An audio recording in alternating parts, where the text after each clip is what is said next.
sarcásticos, pensamentos hipersarcásticos. Uma vez que você é abençoado com esta estrutura humana, seja 100% humano.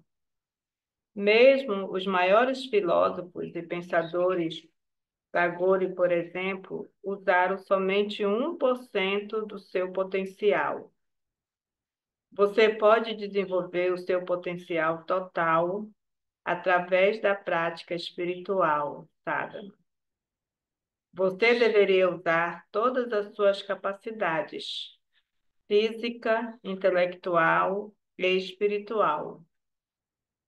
Você precisa converter energia física em energia intelectual e esta em energia espiritual.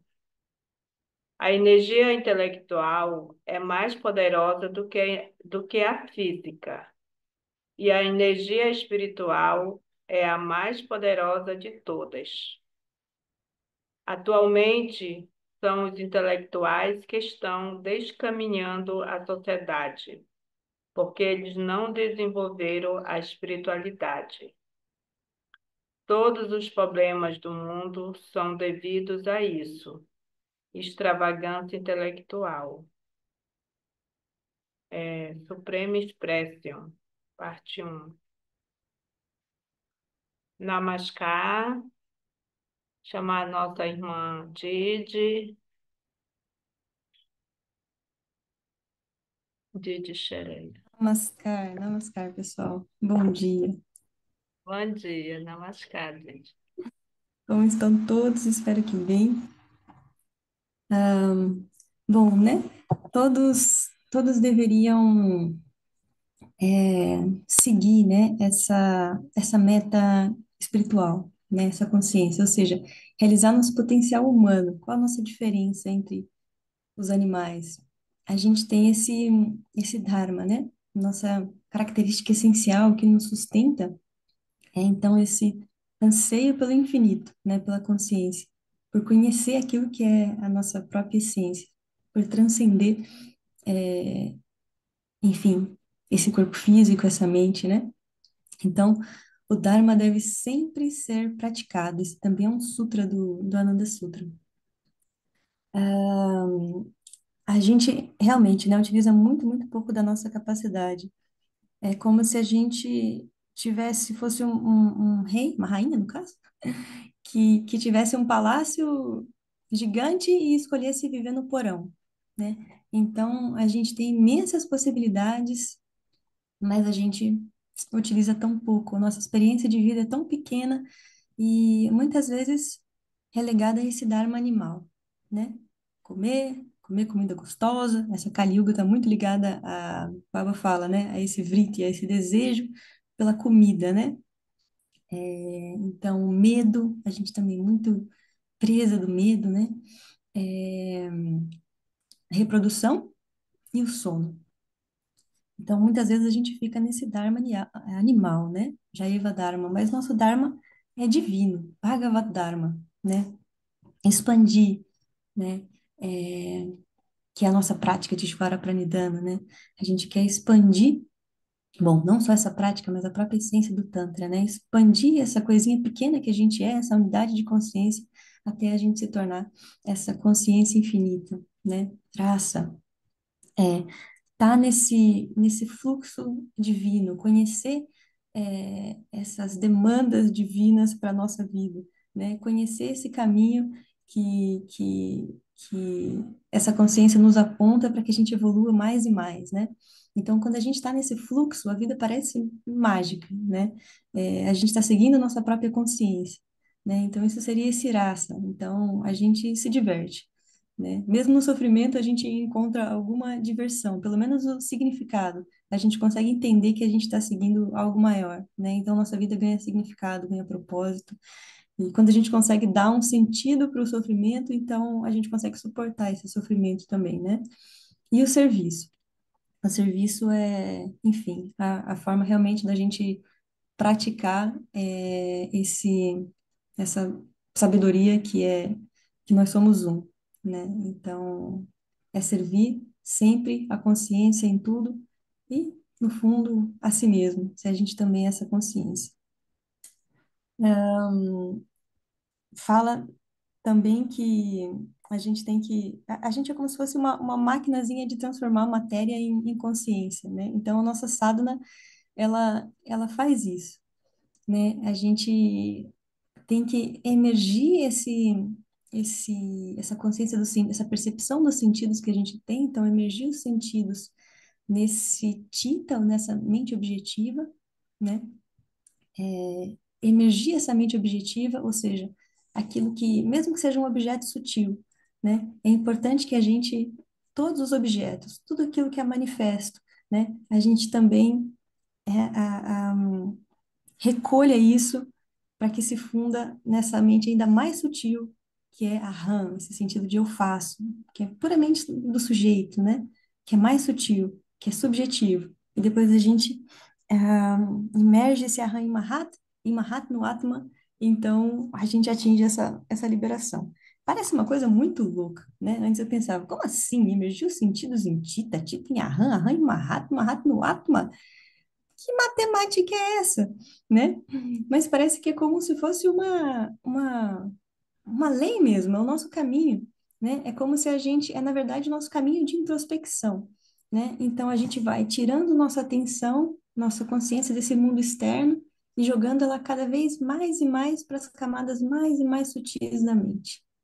E com isso, o que que a gente faz? A gente transforma essa matéria em consciência, né? A gente está ajudando essa consciência a retornar a si mesma através dessa coisa poderosa que é nossa mente, né? Então, o Papa fala desse problema da extravagância intelectual, né? Então, a nossa mente, a gente só tem a mente para transcender a mente, né?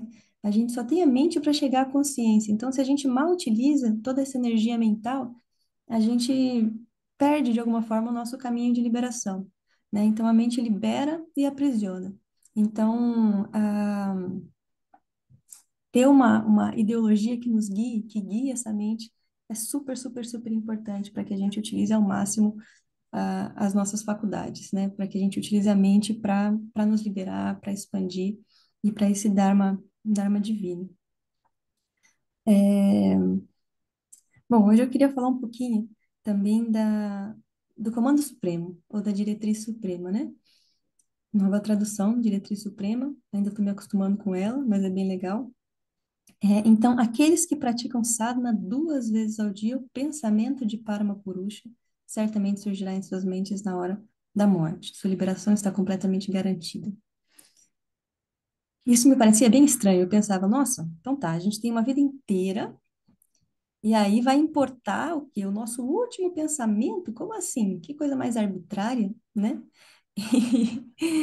Eu não, eu achava que era um último pensamento, tipo assim, se eu ficasse concentrado em pensar em baba ou em alguma coisa, era aquilo que ia determinar. Se eu me distraísse e pensasse, sei lá, em bolo, que é uma coisa que acontece muito, eu ia, sei lá, alguma coisa, minhas próximas encarnações iam estar ligadas a um bolo. Eu ia vir como um bolo. Ou com... Então. Mas depois, lendo um pouquinho mais, eu descobri que não é bem assim. Esse último pensamento, na verdade, ele é a soma de todos os nossos samskaras ali, naquele momento. É como se passasse, nesse último momento, passa um filme na nossa vida e a somatória disso é o que Baba chama de samskara darshana, visão do samskara como se fosse numa sementinha só, em um único pensamento, né? Então, tudo aquilo que foi importante durante a nossa vida, as coisas principais, né, que tiveram mais significado, mais força, nesse último momento, então, elas determinam o nosso nascimento na próxima vida. Ou o não nascimento, né, no caso. Se a gente realmente consegue essa liberação, e mesmo se a gente conseguir a liberação, que é esse mukti, ainda assim a gente não vai ter atingido moksha, que é a iluminação final, né? Então, mesmo assim, mesmo com limpinho de samskaras, a gente ainda precisa retornar para atingir essa moksha, essa iluminação final, né? Mas o que é muito, muito, muito importante é, é a prática da sadhana. Por quê? Diária. Porque é como se todos os dias a gente imprimisse um sentido espiritual para as nossas ações, né? Porque o que nos diferencia um do outro são os caras, né? Os resultados das nossas ações. É, se as nossas ações, tudo que a gente realiza, tem um sentido espiritual, se a gente carrega um pouco dessa vibração da nossa meditação, da nossa prática, então a gente purifica de alguma forma tanto nossas ações originais, né, quanto a gente amadurece essas reações das vidas passadas. A gente amadurece nossos samskaras também. A gente consegue amadurecer os samskaras de três formas. Ou seja, acelerar, né, fazer com que eles se manifestem, se realizem. É diferente de exaurir, de manifestar. É só amadurecer. Então, pela morte, né? Então, é uma das funções da morte também, né? Digamos, numa vida normal, sem prática espiritual, né? A gente realiza as ações dessa vida e na próxima vida, normalmente, naturalmente, a gente vive as reações das ações nessa vida. Isso é o caminho mais natural, né? Mas com a prática da sadhana, a gente consegue amadurecer esses samskaras e às vezes viver tudo nessa mesma vida, né? Então, isso é uma possibilidade também. Além disso, quando a gente amadurece esses samskaras, a gente, enfim, vai ganhando novas perspectivas sobre o que que é a realidade. Porque esses samskaras é o que forma a nossa visão, né, das pessoas, do que é o mundo. A essência da nossa experiência está muito ligada aos samskaras, né? Então, com a prática espiritual, é como se a gente é, roubasse do tempo um pouquinho da eternidade, né? Como se a gente imprimisse esse sentido de eternidade e de Dharma no nosso dia a dia, né? Então, bom, são os caras bons, né? Que surgem daí. Mas a gente tem que estar sempre atento, né? Que são os caras bons e ruins, os dois aprisionam a gente nesse ciclo de nascimento e morte, né? Então, são correntes de ouro, né? Esses são os caras bons. Ainda assim, é, é, é menos aprisionante, digamos assim, do que são os caras mais pesados, né? Então, são os caras bons, podem ir te conduzindo nesse caminho do Dharma com mais facilidade, né? E aí, por isso a importância da conduta também. Sem Yama e Niyama, sadhana é uma impossibilidade. O que que essa conduta tem a ver com nossa primeira e segunda lição, né? Então, a gente tem que primeira lição é um dos niyamas também, né? Ishvara Pranidhana. E a segunda lição, a Brahmacharya. E esses são dois, um Dhyama e um Niyama, que são os mais fundamentais, assim, porque com eles os outros ficam bem fáceis, né? Por exemplo, se a gente consegue ver, sentir tudo como uma expressão dessa consciência, menos fazer o esforço para isso, é muito mais fácil a gente agir sem violência, né? Com a rinça, é muito mais fácil a gente falar a verdade benevolente, é muito mais fácil a gente não roubar, é muito mais fácil a gente viver de forma simples, né? Então, ele realmente torna fácil, né, todos esses outros idiomas. E Ishvara Pranidhana também, né? Se a gente tem como abrigo esse controlador do universo, né, como nosso sustento, como nossa ideação principal, como aquele que tem mais valor na nossa vida, também fica muito mais fácil a gente agir de acordo com esses niyamas.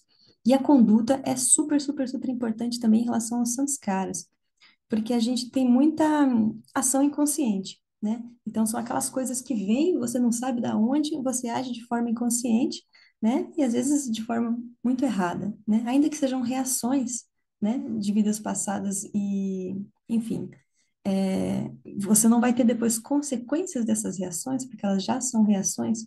Ainda assim, é importante a gente ganhar consciência sobre a nossa conduta através de agir corretamente. Mesmo que a gente sinta, através de samskaras, uma vontade de, não sei, brigar com alguém, de não perdoar alguém, de sentir coisas muito negativas, a gente tem que entender que existe algo ali, um mecanismo inconsciente que está nos impulsionando a sentir assim.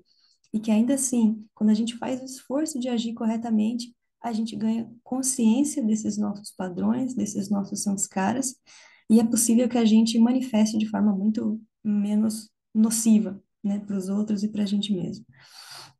É, então, e os Yamas e Niyamas também, eles um pouco que ajudam muito na nossa próxima tarefa dessa diretriz suprema, que é trazer outros ao caminho da bem-aventurança, né? Então, como é que se traz outros ao caminho da bem-aventurança, né? Ao caminho da retidão? Como é que a gente inspira outros, né? Então, a melhor forma de inspirar é pelo exemplo, né? Então, nossa conduta, né, e a nossa disciplina também na sadhana, elas podem inspirar demais. Praticar é importante, divulgar a filosofia é importante, mas as palavras perdem o sentido quando a nossa conduta também não é apropriada, quando a gente não está praticando, né, o que a gente precisa praticar em relação a esse caminho espiritual. Então, é super importante a gente ser um exemplo antes da gente falar sobre isso, né? Tem uma história que fala que, eu acho que era com o Ramakrishna, enfim, cada vez eles colocam um nome diferente de quem é o principal dessa história. Mas uma mãe levou um filho para um sadhu, vamos falar assim, e porque ela queria que ele parasse de comer doce. E aí ele falou, volta daqui a 3 dias.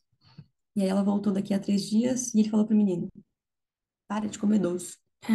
Aí ela falou, mas por quê, né? Eu tive que voltar em 3 dias só para você falar para de comer doce para ele, uma coisa tão simples. Aí ele falou, né? Nesses 3 dias eu tive que parar de comer doce para poder orientá-lo a parar de comer doce também. Ou seja, né?